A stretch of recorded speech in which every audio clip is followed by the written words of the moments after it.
The second round, I sort of expect QQ to take the top side of the map because if they let them have that hill, it's over. But I And they are also expect, launching. I think 228 is going to take the hill or the island out there and just sit out there and do nothing. So we're going to see if I'm right, if they're going to make QQ push in, but I expect them to just try to out trade him again.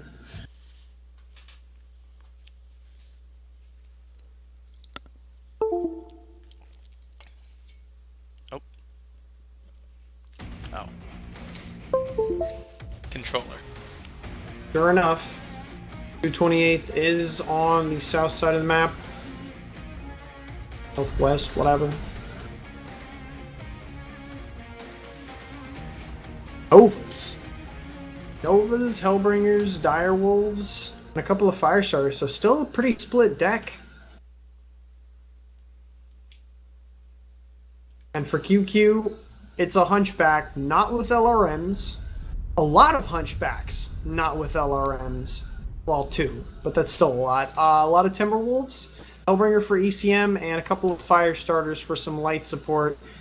And it looks like they're not going to that defensive hill that we were talking about, but rather swinging right around the mountain. There's a couple of fire well, because they starters in the can't, pass. they have to push on 228th. And That so I is expect that is 228 true. to do the camping out on the island. And sure enough, that looks like where their Direwolves are setting up. They are just going to sit out there, and the Novas are hiding in town. Look at this. It's like they're ready for an ambush. I'll bet you those are like small pulse laser. Let's check on these Novas and see what we've got.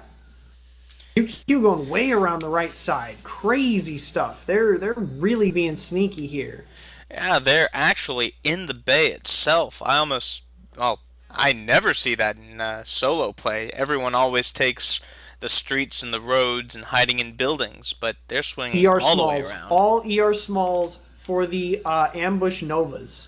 I'm going to get in on Queensblade here and just take a look at what he's doing. They're trying to scout out QQ's position. They don't know where they are, but they're about to find out. Queenblade coming around this corner here. Oh, right over the top maneuver. Oh, is he going to get... Oh, he's going to get wrecked going around the corner. Down to 80% in one shot. Oh, and he's trying to escape. Can he get away? Oh, man, they really needed to take him out there. If they could have gotten up one there, that would have been a decisive advantage early on. It's not how it played out, although they are trying. Destroyed. So let's take a look at Queenblade. How much damage did they do there? And of course, 228 pretty much set up to receive this. They're not doing too bad. Yep, Queenblade opened up on a torso, but that's about it. Artillery strike online. Artillery strike online. The Fluff gets clocked as the first one out here. Those Direwolves are all going to be watching. Good discipline, staying here and not peeking. Exactly what they need to do.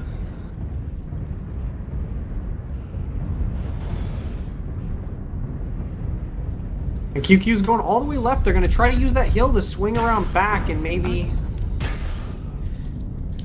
And Floff is going for it. They are pushing out into the water. It will be interesting to see who's QQ's the best pushed him brawler. down. Yeah. QQ's running high heat, but they're going in. They're being aggressive here, and 228th. They're just trying to get a firing line now here out in the water, and the Novas are going to try to flank around back. You see Peter 2000 down to 59%. If he can get in here late, and they're doing a nice job using this ridge as cover. They've sort of isolated the Direwolves on the left here. If they can come over, be aggressive, and get them down, they'll have a nice advantage.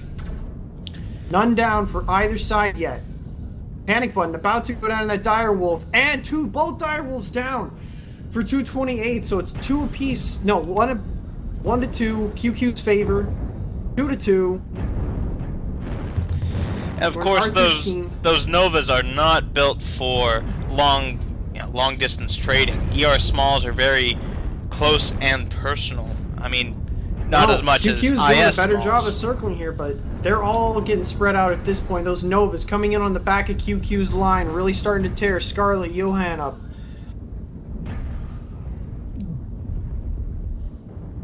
Now the push is just getting spread out and they're firing at all sorts of stuff. If they could just regroup right here, I think they have. It's a very close fight. Could go either Scarlett way. Johansson goes down in her Timberwolf.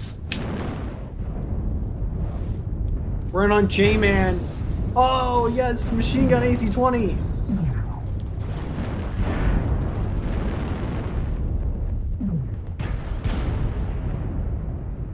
And QQ is going to take this, sure enough. They have done a better job, and they're going to take drop 2 with this aggressive push.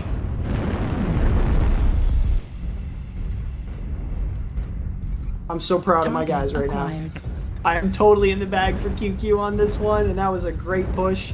They got a little disorganized at one point there, but 228 didn't capitalize, and sure enough, now it's just this fire starter. Blade splitting him. We're going to duke it out. Marshall's not far behind in his fire starter as well. Duckarino's shut down, and this is going to be it. Yeah, when you shut down in a fire starter in the middle of a bunch of enemies, you're not going to last very long.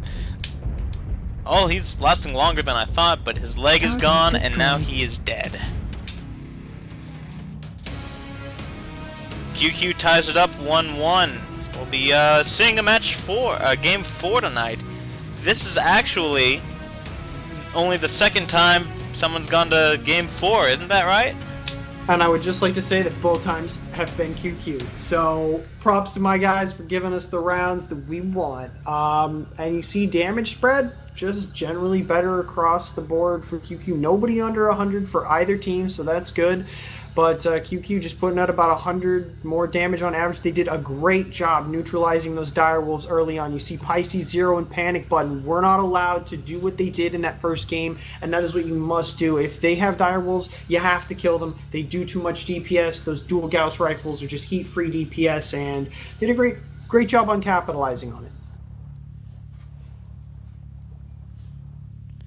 So we'll be going into Game 3, which is going to be another Conquest drop. 3-3-3-3. So, it's not going to be... Let's see, so... darn. I actually can't see what mechs they have just because Spectator is weird. Because it's broken. Yeah. But don't worry. Well, I mean, I don't know who got what, but I do know the general mechs that they were in. I'm heading over to Map Tactic now. Kind of get a recap of this round. I should probably bring up friends list. Make sure I don't miss them on.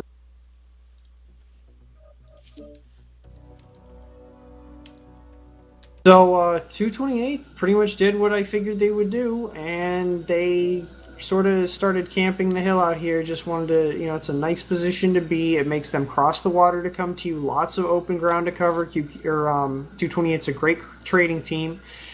And the Novas sort of went up here for an ambush. They thought that QQ was going to come in a more traditional route, perhaps through like Bravo 3, but they didn't. QQ went just all the way around. They went all the way around B1, all the way around Theta.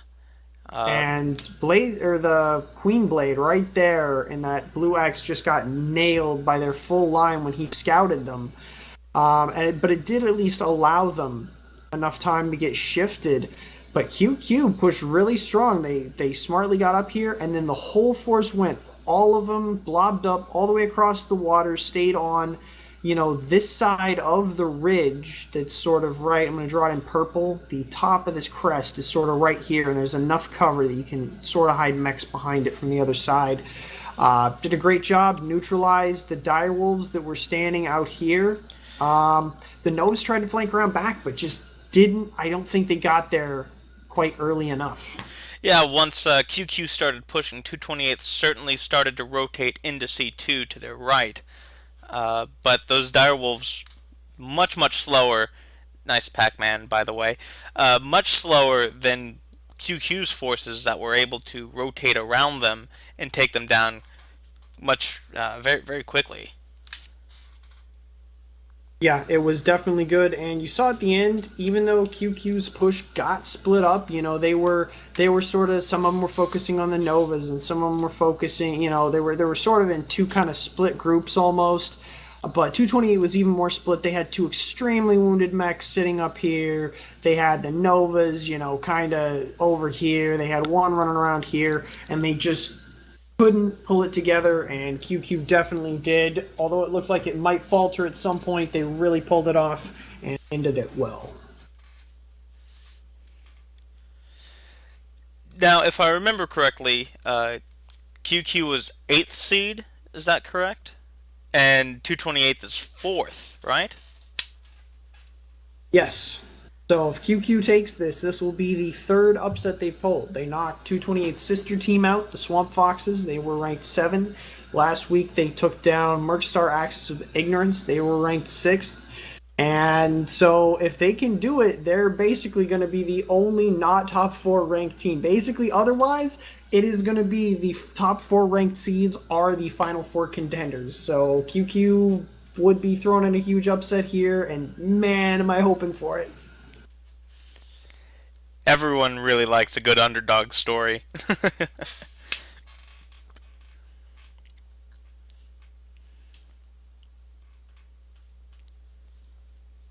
So, QQ won this drop. What side of the map do you think 228th will drop on this time? Do you think they'll go south side again, where they spawned the first match, or do you think they'll switch it up?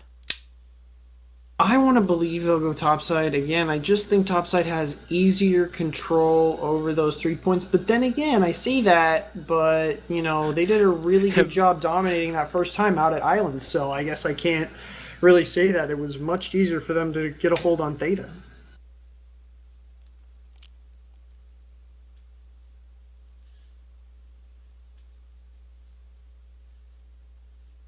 I don't know. God, that's a tough one because they can't really camp the hill. I'm gonna put my money on they'll just go out in the water and they're gonna try to out-trade him again.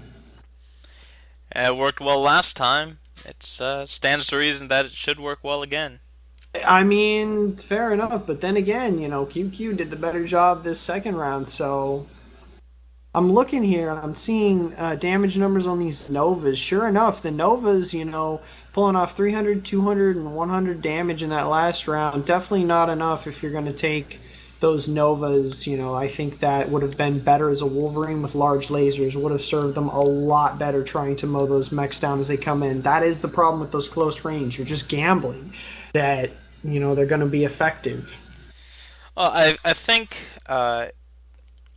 if they were correct in thinking that QQ was coming in through B3, more inland, more traditional, one might say, I think it was correct to have short range, very, very high DPS mechs stationed right where they had them. But they just didn't see the unorthodox strategy of swinging all the way around that peninsula, and it just caught them off guard, and they weren't able to use those short-range, high DPS mechs to their full potential. I agree. I think that, given traditional wisdom, it was a smart play, but somehow QQ just said, nope, we're going all the way around. Never seen that, but that's what I love my team for. They just do all sorts of weird stuff and make it work. No one knows how. Honestly, I'm hoping for J-Man with Lerms. Really bad have another on this round. I want it. His Hunchback 4J was really a big star of the show last match against Mercstar, raining on those dire wolves. He's just out of left field, and you mostly don't see it coming. Yeah, it was. No one expects the Spanish Inquisition until it's raining down on their head. Our chief in weapons. this game. We have our chief weapons, of which we have 2, are fear, lerms, and unorthodox. Our 3 weapons are. Yeah, that's about right. I don't know. You tell them what the weapons are. Lerms are just demoralizing as hell. There's nothing that makes a competitive player rage like getting killed by LRMs. There's nothing worse than getting rained on. Oh, because they can fire from behind cover, and the only thing you can do is sit behind cover, and then you're out of the fight where other people are dying, or you're out of position because, hell, I need to get out from this rain. It just doesn't work out well for anyone who gets caught under them. You know, as much as people say they're totally useless, it's like, ah, you know, all the damage you're doing is shit damage because it's spread damage. It's like, it's spread damage and it's suppressing fire. There are not many people that like hanging around in the open, and as far as I'm concerned, doing damage while completely taking an enemy's guns offline, that's serious business. I think that, you know, they're not useful in all situations, in all maps, anything like that. But having one or two LRM harassers, definitely not a bad strategy to mix it up every now and then. And I think that, you know, of course, J-Man knows what the hell he's doing in the Hunchback. And actually, now that QQ has seen 228th hang out in that water not once but twice, I think they might have Lerms on the mind after this. Because there's nowhere to hide. There's you get hit or you get hit. There's no other option, especially for those direwolves that are slow moving. Oh, and it looks like they're. Oh no, never mind. They are just out of lobby. I wonder what's going on. Rebuilding mechs, I see. Yeah, I don't know. Time to give away Mech Bay.